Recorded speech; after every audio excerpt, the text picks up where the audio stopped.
Sérgio Macir Rodrigues da Costa. De Castro, desculpa. Boa noite à comissão, presidente, deputado Gilmar Socella, demais membros da mesa. Boa noite à comunidade de Piratini. E é muito importante. É muito importante essa medida que está sendo tomada, essa bandeira que está sendo levantada. A 265 é muito importante. Já deveria ter sido pavimentada há muitos anos. Promessas, teve várias promessas, mas realizações não se vê. Há pouco tempo a gente viu, aliás, um trabalho feito pela Seção de Bagé do DAIA, que fez no trecho que liga Pinheiro Machado até perto do Cancelão aqui. Fez um trabalho de aterro, considerado para serviço de base muito bom. E no que mais tem trânsito, que é Piratini e Canguçu, nem sequer um patrulhamento de fundamento é feito.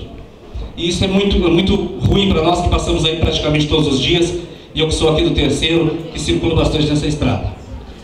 Eu não quero ser pessimista e longe disso. Torço para as realizações, que as coisas aconteçam da melhor forma possível. Mas vejo muita dificuldade. Vejo no DAIA uma instituição, dá para se dizer, falida. Sem equipamentos e sem funcionário. Nem sequer os roçados é feito na beira das estradas. Nem sequer a limpeza é feita.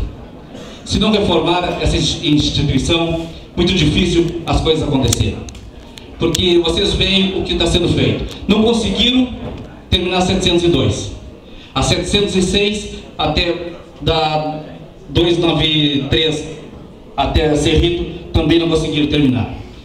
A Ponte do Costa faz horas que pede socorro. E é socorro urgente. E a medida é só paliativa. Então nós precisamos, deputados, prefeitos, a força de vocês. Acredito que agora essa bandeira levantada poderá surgir efeito. Porque está com uns caras peleadores, como por exemplo cito esse deputado, o presidente da comissão, que peleia muito para a região de Itapejara, que a gente sabe, e agora por todo o Rio Grande do Sul. Com mais o doutor Pedro Pereira, deputado, e mais o deputado Adilson Troca. Precisamos de força, precisamos de levantar essa bandeira, mas pelear. Precisamos dos empresários unidos, que são um dos que mais usam a estrada. Nós precisamos de toda a força. E vamos ver que as coisas vão acontecer. E esse ano é um ano bom para cobrar, é um ano de eleição.